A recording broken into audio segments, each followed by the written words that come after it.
Bom dia, bom dia não, boa noite, pessoal. É, espero que todos aproveitem bastante essa nossa iniciativa.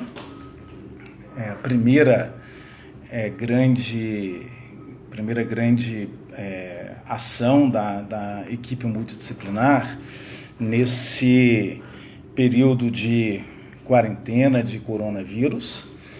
E eu, como coordenador técnico científico, boas-vindas a todos. É uma experiência completamente nova para nós, em termos de interação com o nosso público, né? O que a gente pretende é trazer para vocês, todos que nos estão ouvindo, a comunidade do CTE toda, todos os treinadores, todos os atletas, todos os nossos amigos, as pessoas que nos seguem, a maior quantidade possível de informações no que diz respeito a como nós podemos lidar melhor em termos do que compete à psicologia do esporte na, na, na, nesse período tão difícil, inédito, na verdade, na história do esporte, para os atletas e para os treinadores. Ou seja, nós estamos aprendendo como lidar com isso, não é? Nós estamos aprendendo como eu diria, como orientar as pessoas de forma remota. E o que nós estamos tentando, pessoal, dar uma base a todos mais fundamentada e mais comprovadamente embasada através da análise de um documento criado pela Sociedade Internacional de Psicologia do Esporte, que é a maior instituição na área, né, no mundo, que elaborou diretrizes colocando dois grandes desafios iniciais para o enfrentamento dessa situação, não é? O professor Franco Nossi está liderando tecnicamente essa apresentação, e eu, como coordenador técnico-científico, vou estar aqui com ele moderando a discussão. Haverá a possibilidade de vocês digitarem algumas perguntas, seja para o professor Franco, seja para mim. Dentro do possível, a gente contempla essa demanda de vocês, mas o que aconteceu? Nós escolhemos esse documento justamente para começarmos de uma forma chancelada por uma grande instituição científica na psicologia do esporte. Não é? O professor Franco vai explicar melhor como foi o surgimento desse documento e nós vamos, então, manter aí a discussão ao longo dessa quase uma hora de apresentação que teremos. A apresentação deve durar aí uns 58 minutos, um pouco antes das 7 horas, nós começamos às 18 horas pontualmente, um pouco antes das 7 nós vamos interromper para que a gente possa conseguir gravar a apresentação e ela possa ser disponibilizada depois para quem queira, não é? Então, para mim é um prazer poder oferecer esse conteúdo para toda a comunidade do CTE, para a comunidade esportiva, para os nossos seguidores. E passo a palavra, então, ao professor Franco, para que ele conduza agora a apresentação e forneça inicialmente um histórico do surgimento desse documento e como ele será tratado. Professor Franco, seja bem-vindo. Obrigado. Boa noite, Luciano. Boa noite, pessoal. Obrigado aí pelo convite, inicialmente, né? Essa iniciativa aí da equipe multidisciplinar, liderada aí pela coordenação técnico-científica do Luciano, é realmente muito importante. E como o setor de psicologia do esporte, né, integra esse núcleo, e eu também faço parte da Sociedade Internacional de Psicologia do Esporte, eu tenho um compromisso de tentar difundir ao máximo as informações que lá são produzidas. E como o próprio Luciano já apresentou, esse documento surgiu da necessidade, óbvio que todo mundo tem aí observado, né, da questão aí do isolamento social, do impacto que isso provocou, em especial nos atletas que estão classificados para os Jogos Olímpicos e Paralímpicos de Tóquio. E a gente desenvolveu esse consenso para poder distribuir no mundo inteiro, né? Esse documento, inclusive, vai estar disponível no site do CTE, ele já está disponível no site da ISSP também, né? Vou pedir depois para a nossa equipe colocar para vocês aí tanto o site do CTE e da ISSP para que vocês possam acessar posteriormente. Também coloquei o documento traduzido para vocês. Então, como falei, o impacto do coronavírus, né, que foi, obviamente, em nível mundial, motivou, né, alguns membros da ISSP a elaborar algumas sugestões sobre esse período que a gente está vivendo. O documento, basicamente, ele foi desenvolvido com dois desafios básicos. O primeiro desafio foi a questão da interrupção da carreira e o segundo desafio do ambiente de treinamento não monitorado e isolado. A pedido do professor Luciano, a gente vai começar de trás para frente, começando primeiro a falar do ambiente, né, de treinamento não monitorado e isolado, que é o que a gente tem observado muito, inclusive nas mídias sociais, vários atletas postando alguma forma de se manter ativo, tá? E depois a gente vai falar, então, dos impactos dessa interrupção temporária da carreira esportiva também, né? E aí a gente vai fazendo esse bate-bola, né, Luciano? E à medida também que vocês quiserem fazer perguntas, eu vou pedir, nós temos uma equipe, né, a postos para poder processar todas essas perguntas. Vou pedir que vocês mandem o nome, de onde vocês estão falando, né, qual instituição que vocês representam, não importa, né, de onde vocês são, pode ser a cidade também, e a pergunta, e a nossa equipe vai estar organizando essas perguntas e passando para o Luciano para ele fazer essa moderação. Ok? Podemos começar, então?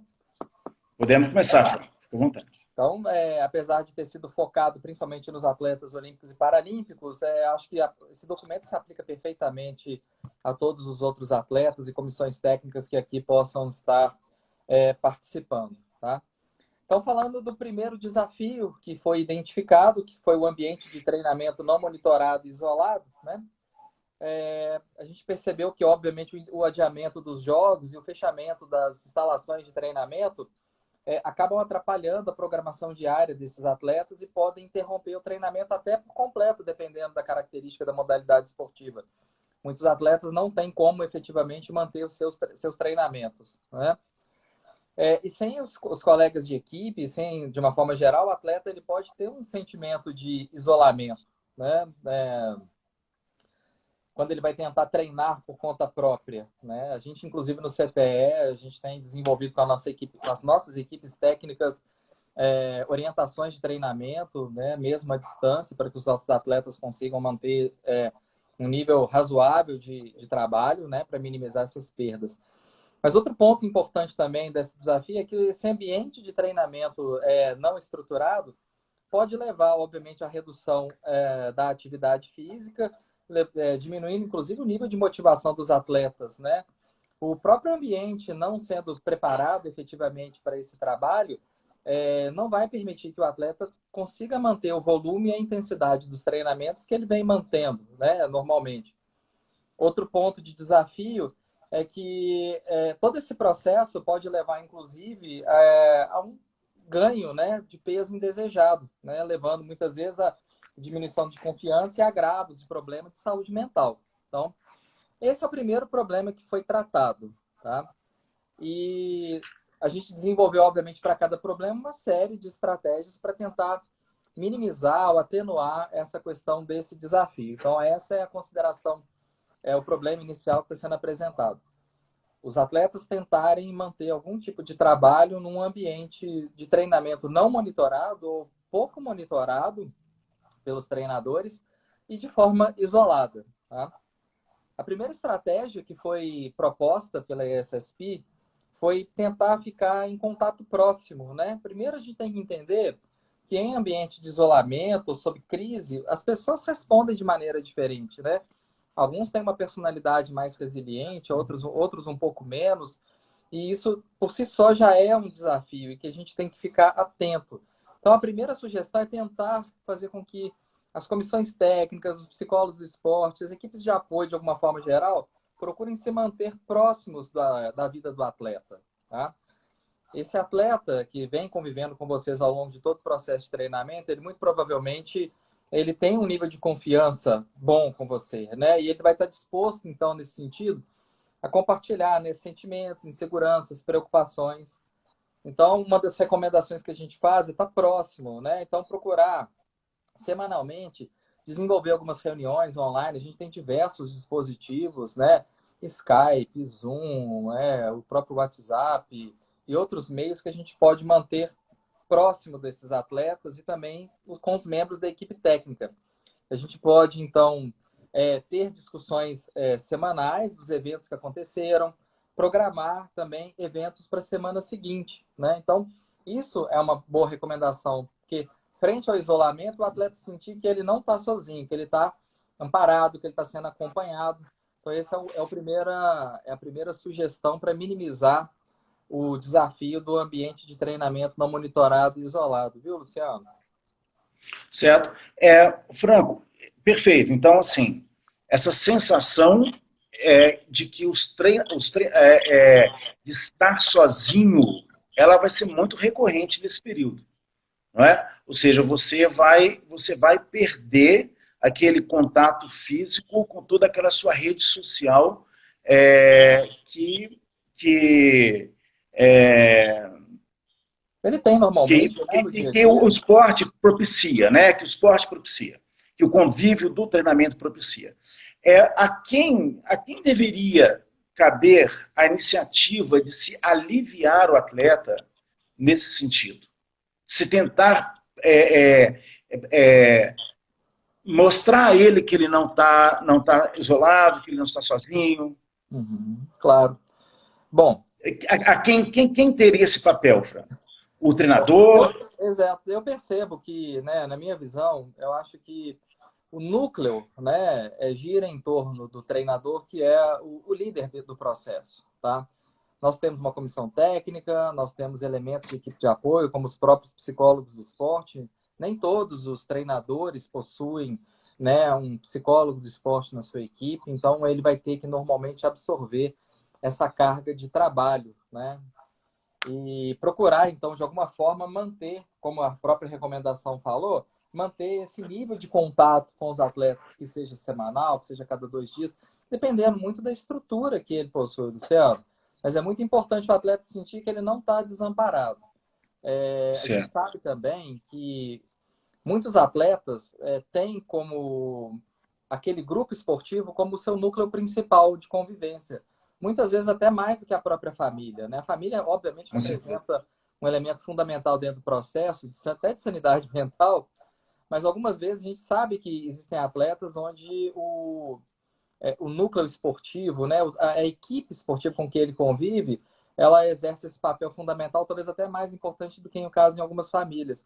E esse rompimento que a epidemia passou, né, que a pandemia está provocando, pode ter um impacto maior em alguns atletas do que outros.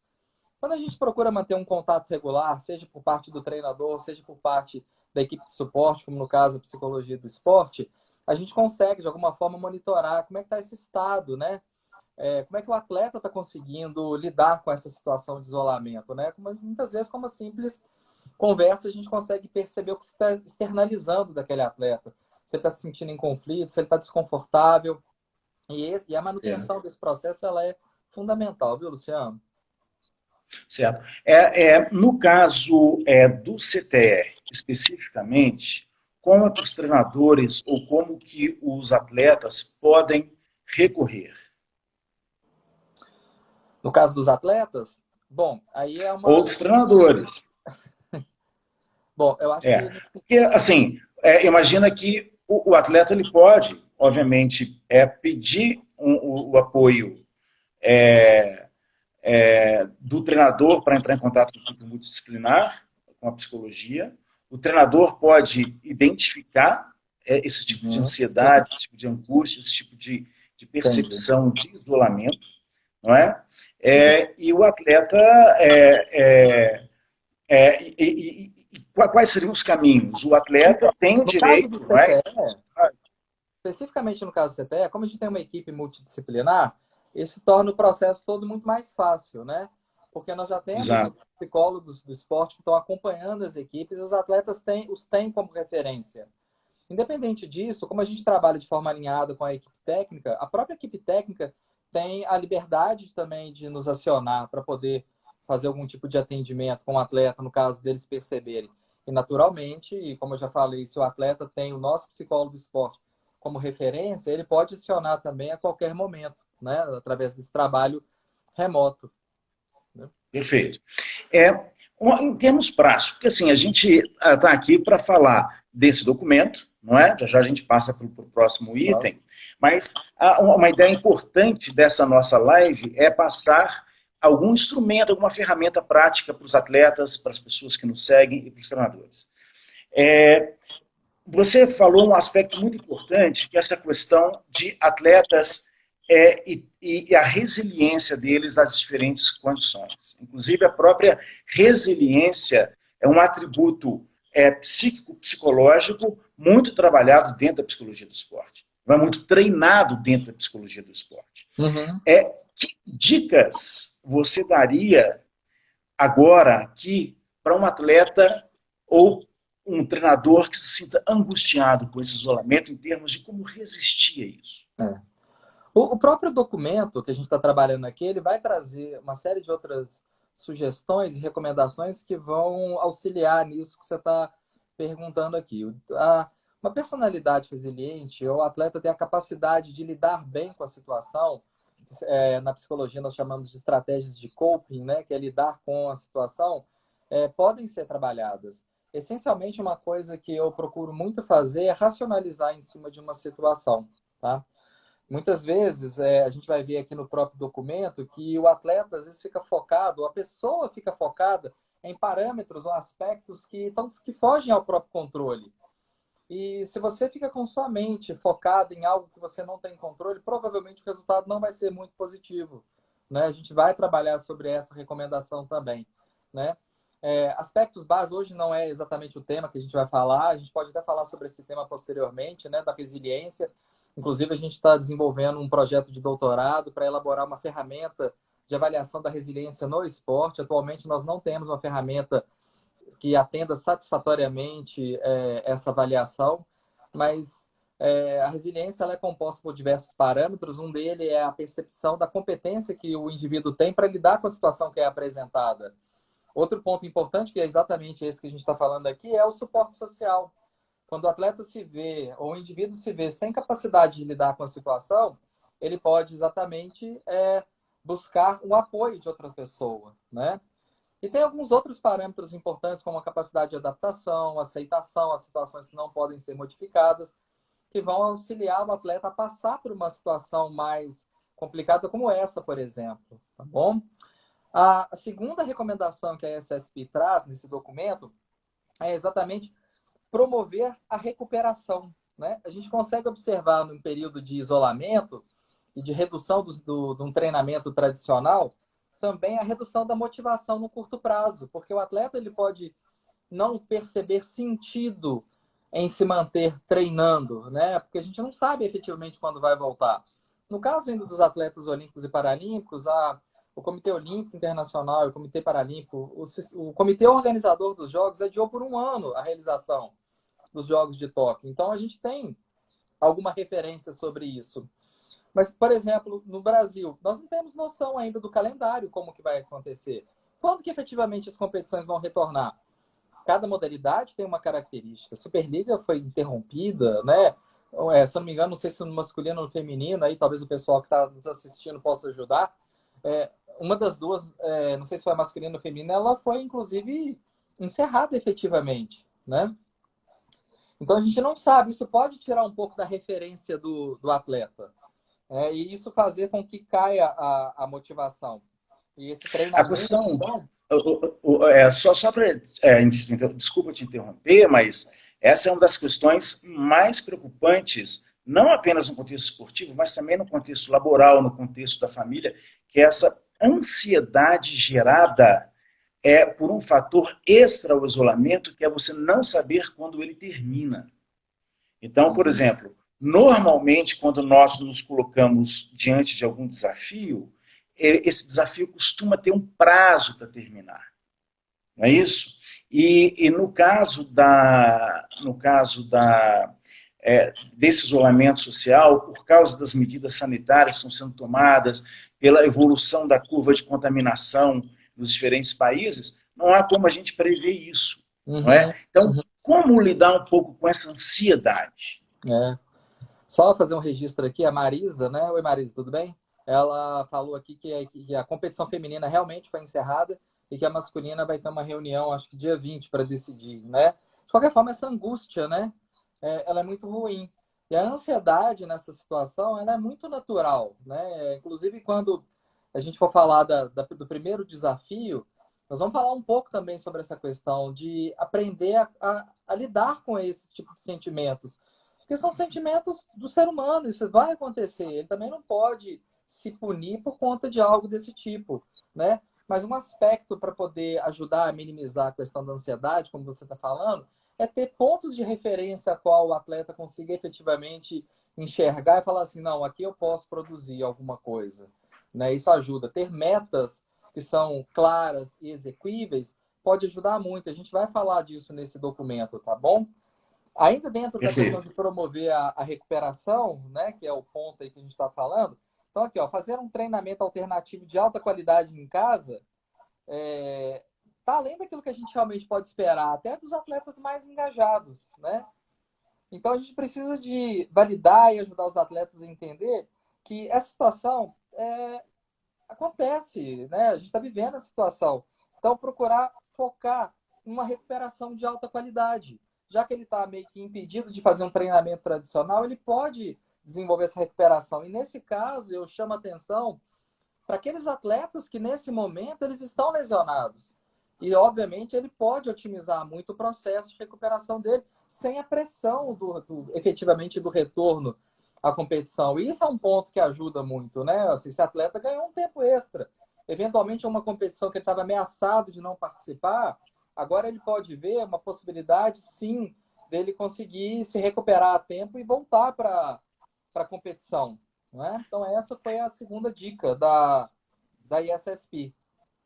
Isso, essa é uma questão que nós estamos passando, por exemplo, para os atletas da natação, muito fortemente, que eu acho que vale para todo mundo, que é o seguinte, você pode colocar nesse período agora, em que o treinamento está sendo isolado, está sendo em casa, vários elementos do treinamento tradicional estão desaparecendo, elementos novos, que ele não teria condições de fazer no dia a dia do treinamento. Não é isso? Aí eu gostaria, você comentou aí com muita propriedade essa questão da recuperação em termos musculoesqueléticos, por exemplo, em termos de lesão, em termos de, ou até, por exemplo, alguma questão identificada de desequilíbrio muscular, de fraqueza muscular, já pela equipe da fisioterapia, que poderia ser trabalhada nesse período. Em termos de recuperação, Franco, você tá, além dessa questão, recuperação em que outro sentido você diria? Existe algum outro sentido que você quer dizer? Cara, a recuperação ela é sistêmica, né? Eu chamei atenção para a lesão musculoesquelética, né? Porque é algo que os atletas estão mais acostumados a lidar, né? e a própria comissão técnica identificar de uma maneira mais objetiva, né? Não é à toa que, né, todas as equipes normalmente têm núcleos de fisioterapia e medicina esportiva muito bem estruturados e pouco normalmente estruturados as equipes de psicologia e psicologia do esporte de uma forma geral. A gente tem que entender que a recuperação ela é um processo sistêmico e que muitas vezes as lesões podem ocorrer, inclusive, não apenas pela questão da sobrecarga de treinamento, por erros de planejamento de treinamento, mas podem acontecer também pelas questões de sobrecarga emocional, porque o atleta, ele também, como ser humano, ele tem todo um sistema em volta dele, né? Ele pode ter uma família que às vezes é mais ou menos estruturada, ele pode ter pressões em termos de questões financeiras, ele tem relacionamentos afetivos que podem estar numa situação mais estável ou menos estável, e tudo isso vai impactar em termos de pressão emocional nesse atleta e acabar, inclusive, tornando esse atleta mais vulnerável a todas as suscetíveis a lesões e doenças, inclusive. Então, esse processo de recuperação tem que ser global. A psicologia do esporte, ela oferece uma série de estratégias psicológicas, obviamente, para poder contribuir com o processo de recuperação. O próprio mindfulness, que é a atenção plena, são técnicas muito utilizadas, tá?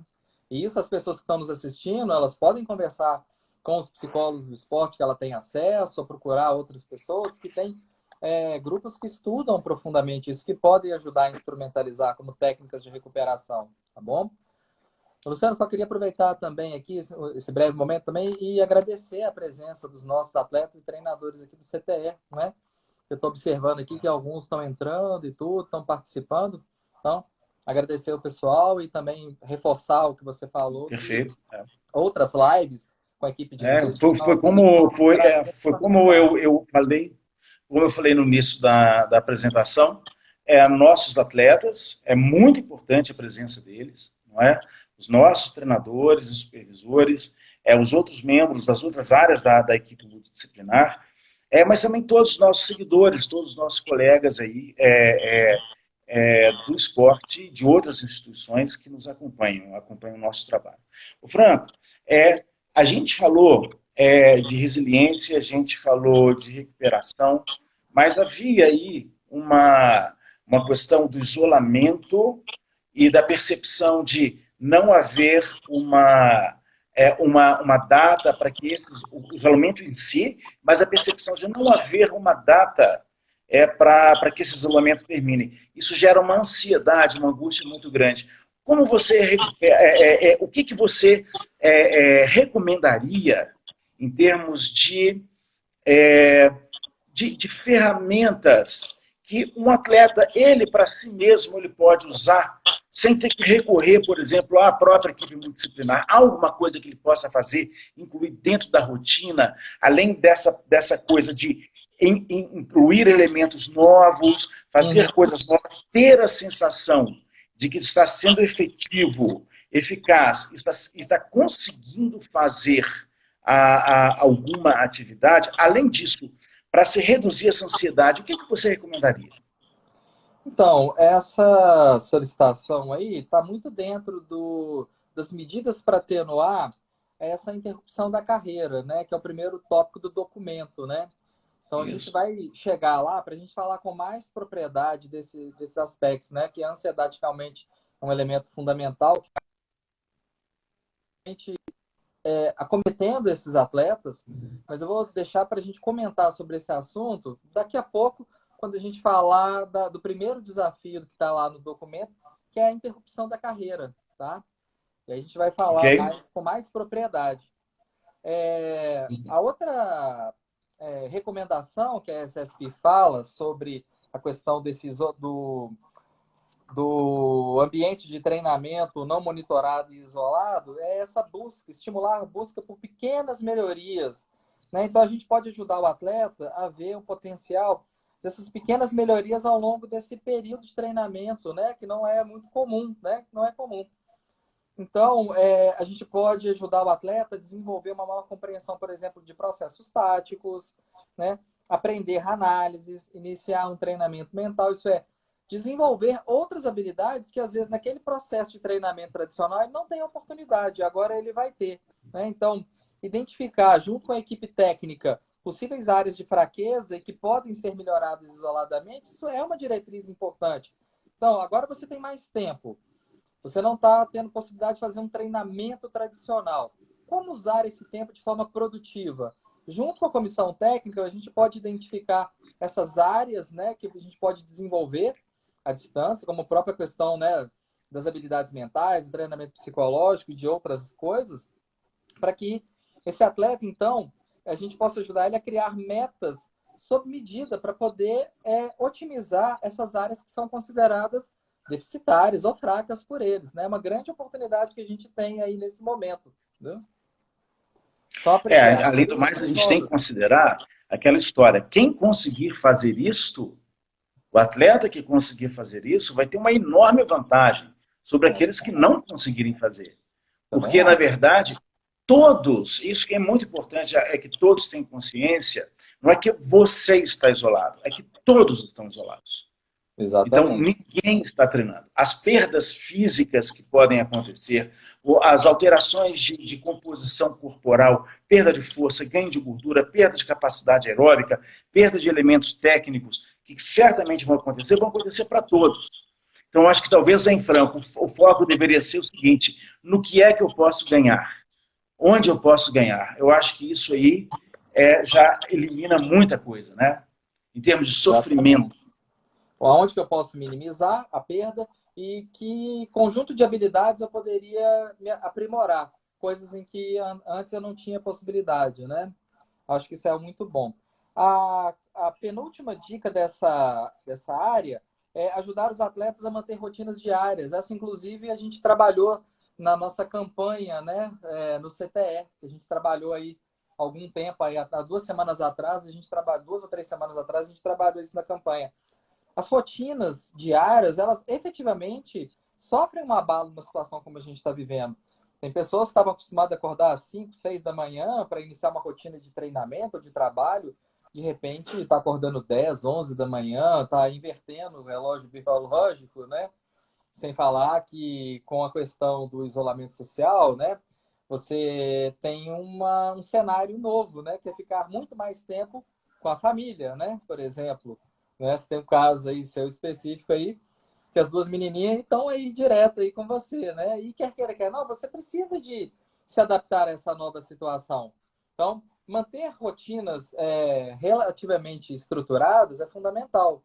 No seu caso, por exemplo, você mora com a esposa, com os filhos, né? Então, ter um momento com os filhos é fundamental. Enquanto você está tendo um momento com os filhos, a sua esposa tem a oportunidade de desenvolver as atividades laborais dela à distância, depois a inversão, né? Então, essas rotinas são fundamentais, né? Então, estamos falando aqui...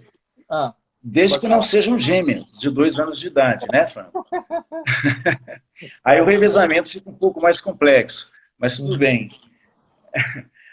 Assim, claro, porque é importante a gente falar isso, é claro que isso é uma brincadeira, né? Óbvio. Mas porque a gente aí que estão ouvindo a gente. A gente sabe que todas essas recomendações, existe um mundo ideal, não é? Um mundo que se consegue fazer e outros que não se conseguem. Muitos dos nossos ouvintes moram em locais pequenos, muitos dos nossos atletas são membros de famílias numerosas, em que esse distanciamento gera um estresse muito grande, porque vai haver um atrito, um esbarramento ali no cotidiano, no dia a dia, que não vai ser fácil, né, Franco? Então, assim, esse vai ser um grande desafio psicológico. Agora, ressaltando essa sua recomendação, uma das dificuldades que os estudos têm mostrado, que foram feitos até agora, desde que esse confinamento no mundo inteiro começou, uma das maiores dificuldades que as pessoas têm é de viver essa rotina em forma de loop. Todo dia é igual. Todo dia é igual. Todo dia é igual. Então, amanhã vai ser igual, amanhã vai ser igual. Então quer dizer, é importantíssimo ter a rotina, mas saber que nessa rotina existem elementos que levam a um ganho, né? E não é simplesmente uma repetição.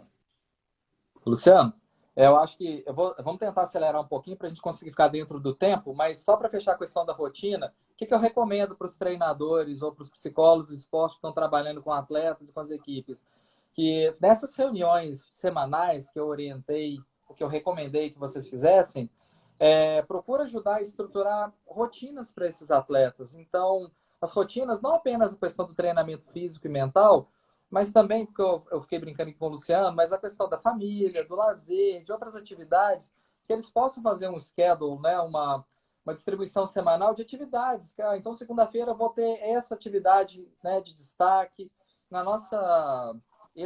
essa dica não está no documento, né, mas estava na nossa campanha, de ter atividades efetivamente prazerosas todos os dias, né? Porque na enxurrada de informações que a gente está recebendo e algumas das vezes, dependendo do canal que a gente acessa para receber essa informação, a gente é bombardeado com informações que não são boas. A gente ter momentos de prazer diários são fundamentais para aliviar um pouco dessa pressão. E essa programação dessas atividades prazerosas pode entrar no planejamento semanal. Então, essa é uma recomendação que eu coloco em termos da manutenção das rotinas diárias. Tá bom? Vamos Perfeito. para a última desse bloco? Promover a Perfeito. conexão. Promover a conexão. Então, obviamente, os atletas, né, como todo ser humano, são seres sociais e têm a necessidade do contato humano. Então, vamos ajudar, né, os treinadores e atletas a criar maneiras de estarem juntos, apesar de não ser capazes de treinar juntos, né? Então, vamos tentar organizar sessões comuns online para que eles possam participar. Promovam atividades coletivas, como ler um livro, ou trabalhar algum tipo de material, e que você tenha um momento semanal para discutir isso em conjunto, né? Hoje a gente tem ferramentas que surgiram aí, o próprio Skype melhorou muito, o Zoom, né, que estava aí sendo criticado aí pela questão. Gente, olha, de boa, eu continuo usando o Zoom, tá bom? Se alguém quiser gravar aí as minhas reuniões, fique à vontade, não tem nada que implique em segurança nacional. Então, eu faço com a minha equipe reuniões pelo Zoom. O Zoom, na versão gratuita, pode trabalhar com 100 pessoas simultaneamente e 40 minutos de reunião. Olha, 40 minutos de reunião é mais do que suficiente para você ter aquele momento com a sua equipe, de ver todo mundo, de trabalhar algum parâmetro, tá bom? Então, eu acho que essa aí é algo que vai auxiliar muito nessa questão, tá bom?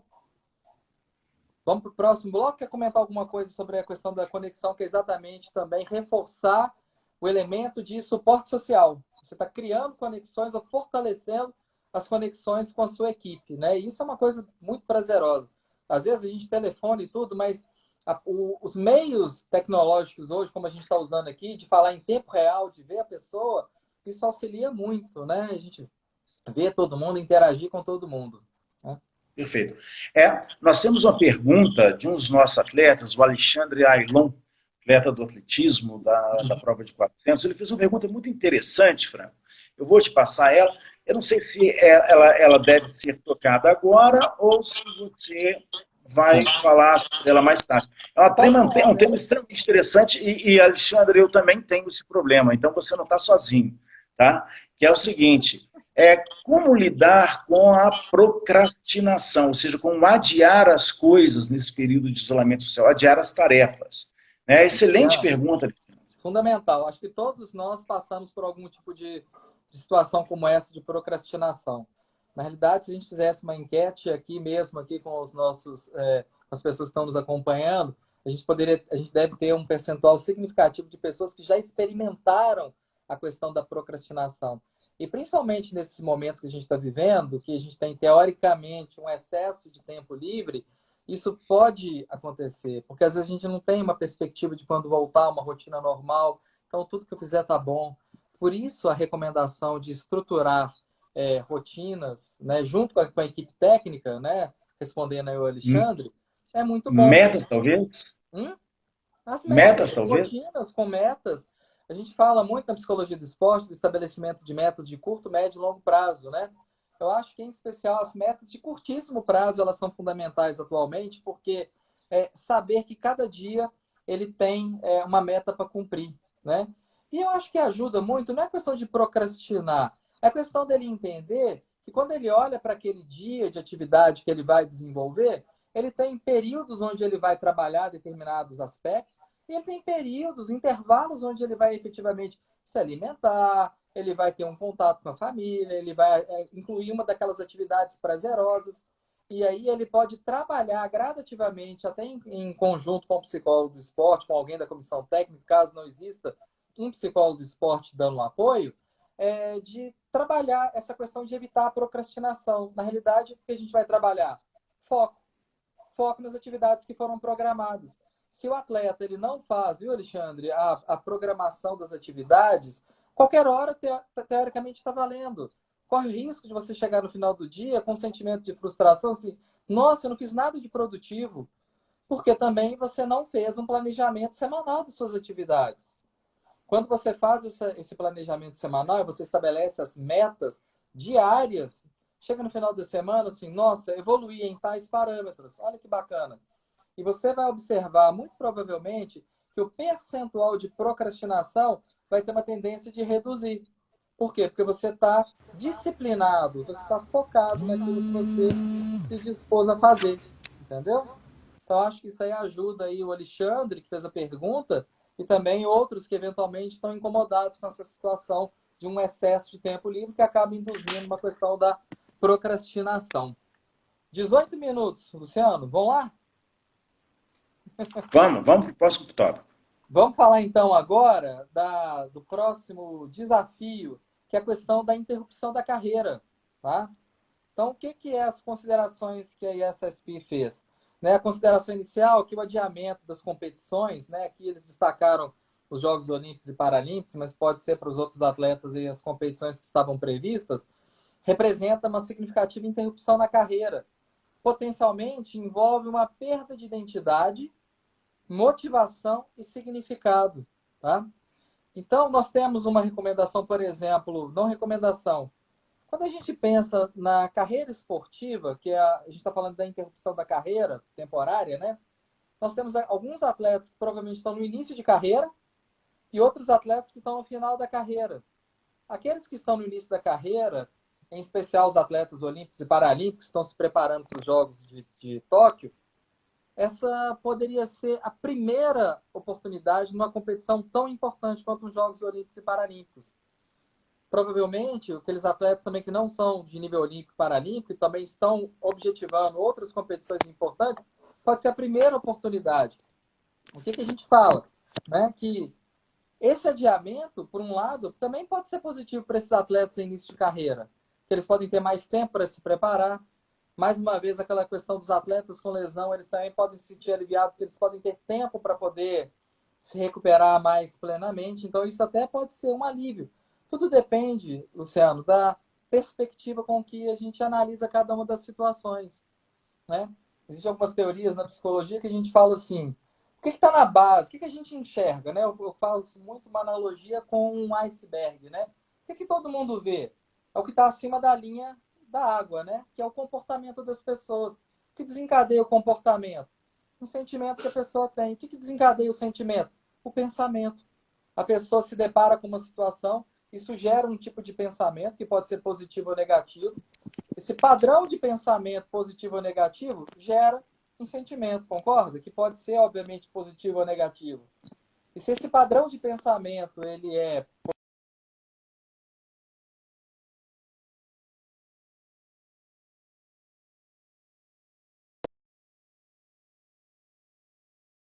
em final de carreira, não sei se caiu aí, gente. Caiu a conexão? Não, né? Voltou, né? Não, deu uma caidinha, deu uma picada, mas voltou.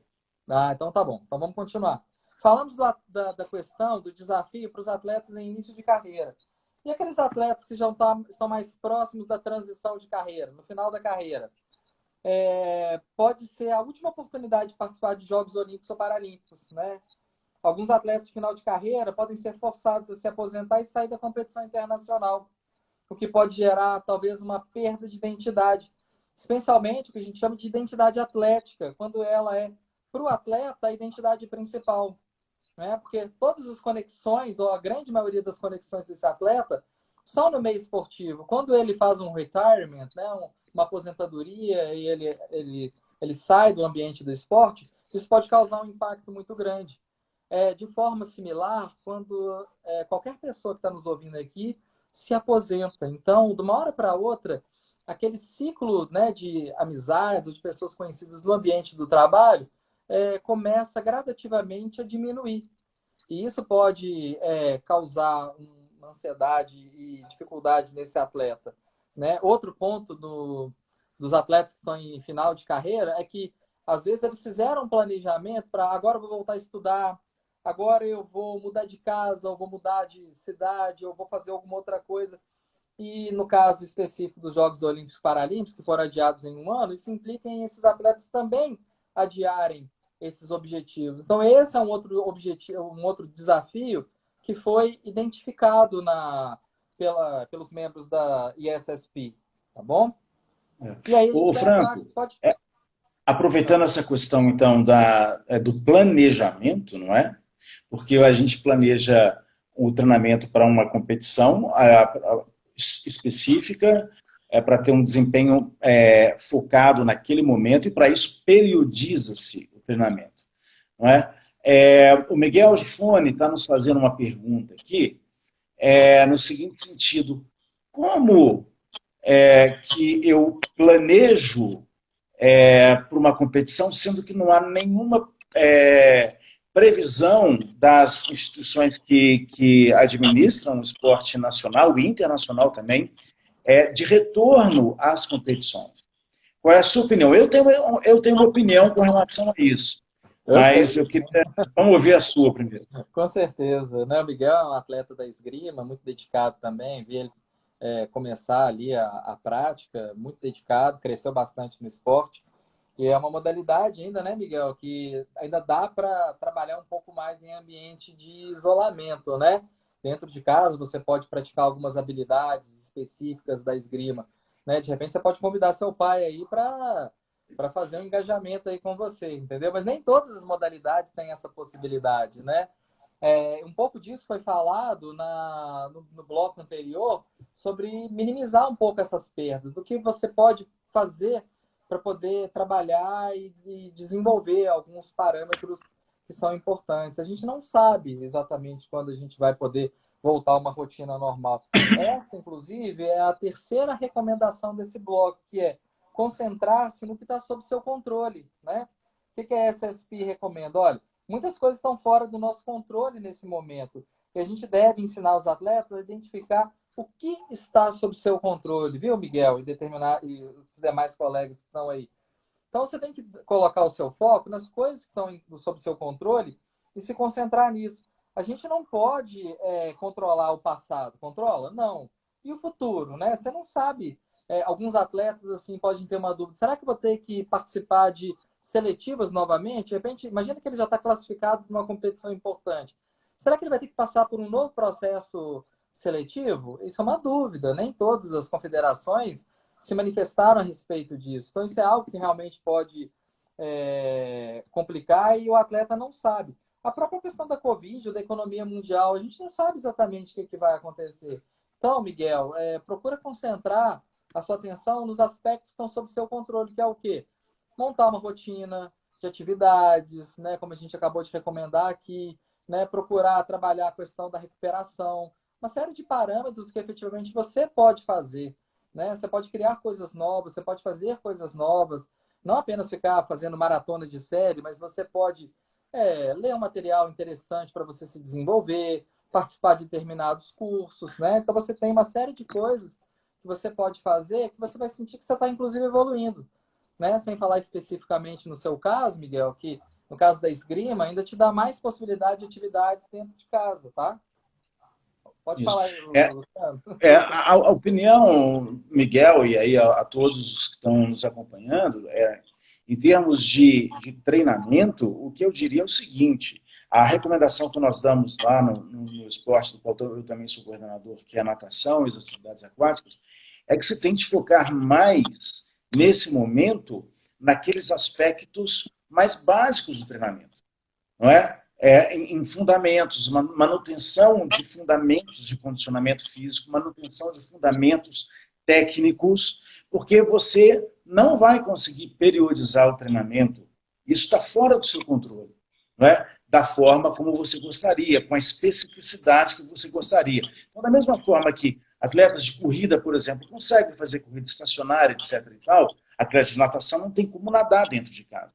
Então, o aspecto da especificidade vai ficar completamente eliminado. Então, é tentar manter o quê? Vamos lá, o que eu posso fazer? Posso recuperar os equilíbrios musculares apontados pela fisioterapia, posso tentar focar numa alimentação mais equilibrada, posso tentar a cura de lesões sem ter sobrecarga de treinamento, e por aí vai. Né? Mas o básico, mantém o básico para depois construir na hora da volta. Perfeitamente. Franco, acho que nosso tempo está quase acabando aí. Não é? Temos mais uns 8 minutos. Eu acho que não vai dar tempo de responder todas as perguntas aí, ainda bem que a gente já está respondendo algumas, né? Outra recomendação para a questão de atenuar as interrupções da carreira é procurar oportunidades, né? Desenvolver também estratégias para lidar com as adversidades e frustrações que vão ser benéficas, né, em situações futuras. Aí entra muito o trabalho na psicologia do esporte da questão do desenvolvimento de estratégias de coping, de lidar com situações difíceis, né? Na teoria do coping, nós temos a dimensão de lidar com a situação, né? Permanecer na situação e aprender a lidar melhor com aquela situação, que é muito dentro do que a gente está falando aqui, de dicas e recomendações para passar por isso. A segunda dimensão na teoria do coping é a questão de lidar com as emoções. Se a gente está em situações de pressão, situações conflitantes, emoções vão surgir. Que tipo de emoção eu estou sentindo? Tá? E eu preciso de aprender a trabalhar melhor essas emoções para que elas não efetivamente sejam nocivas para mim, disfuncionais. Então, a questão das estratégias de coping são fundamentais. Entra também nas estratégias de coping a questão da evitação. Isso é, se você está em conflito, você está pressionado diante de uma determinada demanda, às vezes é o momento de você se recolher um pouco. Olha, essa não é a hora desse desafio. Eu vou identificar quais são as habilidades e competências necessárias para fazer esse tipo de enfrentamento, vou me preparar, vou me fortalecer e depois eu retorno. Por isso o planejamento de carreira, o estabelecimento de metas. Eu falo muito, inclusive, com o pessoal da pós-graduação, Luciano, que quem quer fazer um mestrado, por exemplo, que às vezes ainda não vem de um ambiente onde não desenvolveu muito a questão da pesquisa, quais são as habilidades e competências necessárias para participar de um processo de um mestrado? Né? Da mesma forma, participar de uma competição mais exigente. Você já analisou os seus atletas? Né? Eu estou falando aqui, eu sempre cobro do Miguel, né? Você já analisou os seus adversários? Qual é a característica deles? Quais são os pontos fortes, pontos fracos, estilo que eles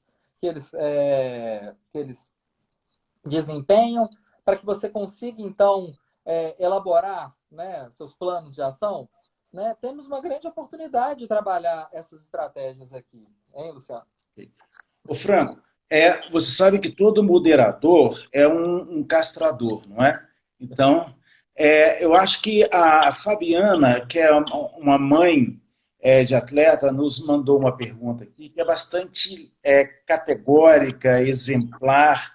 Eu tenho certeza que isso está afligindo muitos dos pais de atletas do PTE e, em geral, que nós pais, o que nós podemos fazer para estimular os nossos filhos? Então, assim, eu acho que como essa é uma pergunta muito interessante, eu acho que a gente talvez, como a gente quer dar uns recadinhos aqui ainda, não é? E já adianto até para todo mundo que está nos ouvindo, eu conversei com o Franco, eu sabia que esse tema é um tema tão rico, e um tema tão importante nesse momento que a gente vive, que a gente vai ter que voltar a falar sobre isso numa outra live. Né, Franco? Nós estamos já programando as próximas lives para a nutrição, para a fisioterapia também. Então, mas a psicologia vai ter que voltar a falar sobre isso. Fala só essa questão dos pais, Franco, vamos ver. Bom, eu acho que da mesma forma que os treinadores, eles são os tutores ali dos atletas, né? Os pais, eles também fazem esse papel de liderança, né? E eu vou falar isso na minha recomendação final, né? Os pais, eles têm um pouco dessa responsabilidade também, porque no ambiente de isolamento social, como a gente falou aqui mais cedo, a gente está muito mais tempo com a família e os pais são os líderes dentro das casas. E eles também podem auxiliar a desenvolvimento dessas rotinas que sejam mais harmônicas, você ter tempo para fazer as coisas, você ter um momento com a família. O atleta também, que está em casa tentando fazer alguma atividade, ou que às vezes ele não está se sentindo estimulado para fazer, que talvez seja um pouco mais isso que a mãe aí colocou, os pais podem ser também grandes motivadores. A gente sempre questiona o papel dos pais no esporte. Os pais são um elemento fundamental, gente, fundamental. Eles podem ser um grande aliado da equipe técnica, né, do treinador, mas às vezes eles também podem errar nesse papel. Então, o que eu recomendo também? Conversar um pouco com os próprios treinadores ou com os psicólogos do esporte das equipes para aprender como que eu posso trabalhar mais essas estratégias. Aqui a gente não vai ter tempo para detalhar sobre isso, né? Falta 4 minutos para a gente finalizar. Talvez isso seja o tema só de uma live, né? Só para isso. Esporte, né? De como os pais podem atuar nesse processo. Inclusive, deixa eu só dar um recado aqui, Luciano, rapidinho. Eu vou pedir para todo mundo que está aqui nos ouvindo aqui ao vivo e posteriormente, quando assistirem, mandarem colocar aqui esse tipo de sugestão de temas a serem trabalhados dentro da área da psicologia, tá bom? E eu vou pedir para a nossa equipe que está nos acompanhando colocar o e-mail da psicologia do esporte aqui, tá bom, pessoal? Para que as pessoas possam mandar sugestões de tema na área da psicologia para a gente programar algumas lives futuras quando a psicologia voltar. Perfeito. Franco, quem quiser ter acesso ao documento original e traduzido, procura onde? Então, o documento original ele já está disponível no site da ISSP. Vou pedir para a minha equipe digitar aí, tá? O site da ISSP, que é www.issponline.org. E também, né, a nossa assessoria de comunicação, através do Iago, né, ele está dando uma reformulação completa no site do CTL, vai ficar muito mais funcional. E esse documento também vai estar disponível lá no site do CTE. Inclusive, eu fiz a tradução do original, eu vou deixar a tradução do original no site do CTE, para vocês terem acesso ao documento em português, tá bom? Perfeito. Podemos finalizar? Um dos nossos ouvintes aqui, o Marco Aurélio, perguntou uma questão bem específica do treinamento, Marco Aurélio, de especificidade do treinamento, de que forma a gente pode adaptar, aproximar a realidade do treinamento.